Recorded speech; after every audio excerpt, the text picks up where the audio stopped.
मुष्टिक निहत अन्य माने पलायित कंस उभय भय आउ क्रोधरे ज्ञानशून्य होई कृष्ण बलराम को नगर भितर बहिष्कार करदेवाकू भृत्यं को आदेश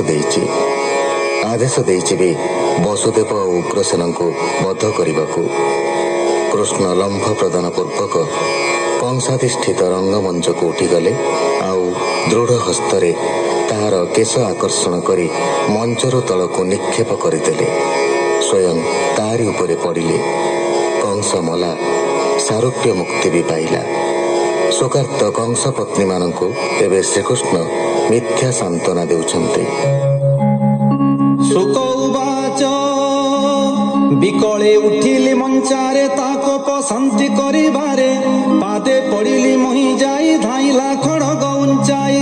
ता देखी होइली बिकल बेगे धइला मोर बाळ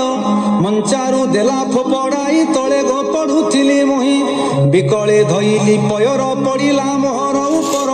मंचारू पड़ी मामु मला मते तो दहिब रखिला मोहर कर्मे नाही भोग राजा भणजा पणे जोग अरजी थिली जहा पूर्वे फलिला मते आसी एबे माया संसारे एही मते जन्म मरण बेनी पथे प्राणी हुअन्ति आत जात कर्मर फले से प्राप्त पथु की पथ श्रम पाई बसंती वृक्ष तले जाई श्रम सरिले जे झामते चलंती वृक्ष थाई पथे तेमंत प्राय जंतु मिली माया संसारे विष्णु केली जगत जीव एही मते समस्ते जीवा शून्य पथे के आग पछ के तुरित सबुरी द्वारे जमदूत एणे जे न करंती खेद ताहांकु न लागे प्रमाद तुम्भे गो अज्जी अछ जहा अवश्य भुंजी बटी ताहा हेमंत बोली भगवान मोहिले माहिंकर मन आश्वास करी कंस नारी बदन पोछिले मुरारी जण जण के बोध कले अनले कंस फोड़ाइले राम गोविंद बेनी भाई पिता मातांक पासे जाई कष्ट देखिण ताहांकर नयनु बहे अश्रु जल मंचा उपरे कृष्ण राम पयर देखी शोक मन चरणु बंधन फेड़ाई पिता मातांक मुख चाही देवकी वसुदेव पादे पड़िले शोक गद गदे देखी चकित तात मात पयर घुंचाई तुरित मने जानिले अवहेले विष्णु मूर्ति पाद तले भये कंपंती थर हर बोलंती शरण तोहर अनादिनाथ निरंजन आंभर दोष तू न घेन पुत्र प्रायक तोते मणि जहा चिंतिलु चक्र पाणी से दोष न घेन आंभर शरण रख चक्रधर हेमंत बोली बाप माए चक्षु बुझिले महाभये बोलंती सुख मुनि बर जानिले प्रभु दामोदर बलदेवंकु अनाइले बोइले ज्ञान ए पाइले आम्भंकु चिन्हिले आज केमंते हेब देव कार्य हेमंत बोली विचारिले विष्णु माया को प्रकाशिले पिता मातांक देह जाई पशिले शोक मोह होई से माया धर पाद गत भजई विप्र जगन्नाथ कंस दानव संहारिले अवनी भारा निबारिले भकत जनंकर बंधु नाम करुणामय सिंधु एणे निवेशी कृष्णे मन शरण पश भगवान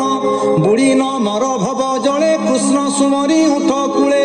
ब्राह्मण कूले जात होई विष्णु बासना मोर नाही स्वप्ने कहिले मुरारी पुराण गीत नाद करी रचिबु श्री भागवत वेद पुराणे जहा तत्व एणु मोहर भय नाही सुजने तर एहा गाई सुजने न धर्म दोष कहि जगन्नाथ दास इति श्रीमद्भागवते महापुराणे पारमहंस्यं संहितायां दशमस्कन्धे पूर्वार्धे कंसवधो नाम सप्तचत्वारिंशोऽध्यायः। शुक उवाच कहन्ति व्यासंक कुमार शुण परीक्ष नृपवर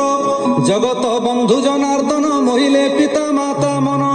तात जननी पाद तले राम गोविंद एक मेले पड़ती पुण पुण पादे कहती शोक गद गदे तात जननी उपकार सुजीव केवण कुमार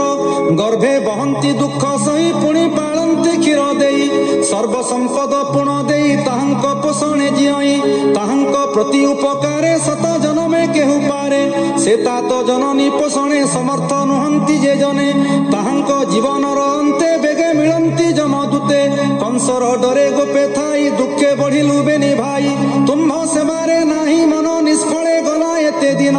ସେ ଦୋଷ କ୍ଷମା କର ତାତ ଆମ୍ଭେ ହୋଇଲୁ ପରାୟତ୍ତ ହେମନ୍ତ ପ୍ରଭୁ ବ୍ରହ୍ମ ରାଶି ତାତ ଜନନୀ ମନ ତୋଷି କୋମଳ ମଧୁର ବଚନେ ମଞ୍ଚାରୁ ତୁରି ବହନେ ଉଗ୍ର ସେନଙ୍କୁ ଅଣାଇଲେ ରାଜ ଆସନେ ବସାଇଲେ ବୋଲନ୍ତି ପ୍ରଭୁ ଦେବ ରାଜା ଆମ୍ଭେ ସକଳେ ତୋର ପ୍ରଜା ତୁ ଭୋଜ ବଂଶ ନୃପ ବର ଆମ୍ଭେ ଖଟିବୁ ତୋ ପୟର ଯଜାତି ନାମେ ମହାନୃପ ଯଦୁଙ୍କୁ ଦେଇଅଛି ସାପ ତେଣୁ ଯଦୁଙ୍କୁ ପାଟ ନାହିଁ ରାଜା ହୋଇଲେ କ୍ଷୟ ଯାଇ ତୁ ଆମ୍ଭ ବୋଲେ ନୃପ ବର ବହିବୁ ରାଜ୍ୟ ମହାଭାର ହେମନ୍ତ ବୋଲି ବନମାଳି ଆପଣେ କଲେ ନିଉଛାଳି ସୁବର୍ଣ୍ଣ କୁମ୍ଭେ ଗଙ୍ଗା ନିର ଦଧି ଅକ୍ଷତ ଗନ୍ଧସାର ଗୋବିନ୍ଦ ତୋଳି ନିଜ କରେ ଢାଳିଲେ ଉଗ୍ରସେନ ଶିରେ ନାନା ଉତ୍ସବେ ଅଭିଷେକ ସ୍ୱର୍ଗେ ଦେଖନ୍ତି ସୁର ଲୋକ ବାଜଇ ବୀର ତୁର ବାଦ୍ୟ ମଥୁରା ହୋଇଲା ଆନନ୍ଦ ଉଗ୍ରସେନଙ୍କୁ ରାଜା କରି କୃଷ୍ଣ କହନ୍ତି କର ଯୋଡ଼ି ଭ୍ରାନ୍ତି ତୁ ନ କର ମନରେ ତୋରିପୁ ନାହିଁ ଏ ସଂସାରେ ହେମନ୍ତେ ରାଜପଦ ଦେଇ ରାମ ଗୋବିନ୍ଦ ବେନି ଭାଇ ଯେତେ ଡଗର ଥିଲେ ଦେଶେ ଅଣାଇ କହନ୍ତି ବିଶ୍ୱାସେ ତୁମ୍ଭେ ହୋ ଯାଅ ଚାରି ଦିଗେ ମୋହର ଆଜ୍ଞା ଘେନି ବେଗେ ଯାଦବ ଆଦି ସାତ ବଂଶେ ଯେବା ଅଛନ୍ତି ଯେଉଁ ଦେଶେ ବୋଲିବ ଆସ ହେ ନିର୍ଭୟେ ତୁମ୍ଭଙ୍କୁ ଗୋବିନ୍ଦ ସଦୟେ ହେମନ୍ତ ଡଗରେ କହିଲେ ତକ୍ଷଣେ ଆସ ବୋଇଲେ ବନ୍ଧୁ ବାନ୍ଧବ ଆଦି କରି ତକ୍ଷଣେ ଆଜ୍ଞା ଶିରେ ଧରି ସକଳେ ହୋଇଲେ ବାହାର ଆସନ୍ତି ଅତି ଖରତର ରାମ ଗୋବିନ୍ଦଙ୍କୁ ଭେଟିଲେ ସମସ୍ତେ ଆନନ୍ଦ ହୋଇଲେ ରାମ ଗୋବିନ୍ଦ ବେନି ଜନ କହିଲେ ମଧୁର ବଚନ ଜଣ ଜଣକେ ଦୋଷ କରି ଦାସ ବତ୍ସଳ ନର ହରି ଯେ ଝାର ପୁରେ ଦେଲେ ବାସ ଧନ ସମ୍ପଦ ଗ୍ରାମ ଦେଶ ବୃଦ୍ଧ ବାଳକ ରୂପ ନାହିଁ ସକଳେ ଯୁବା ପ୍ରାୟ ହୋଇ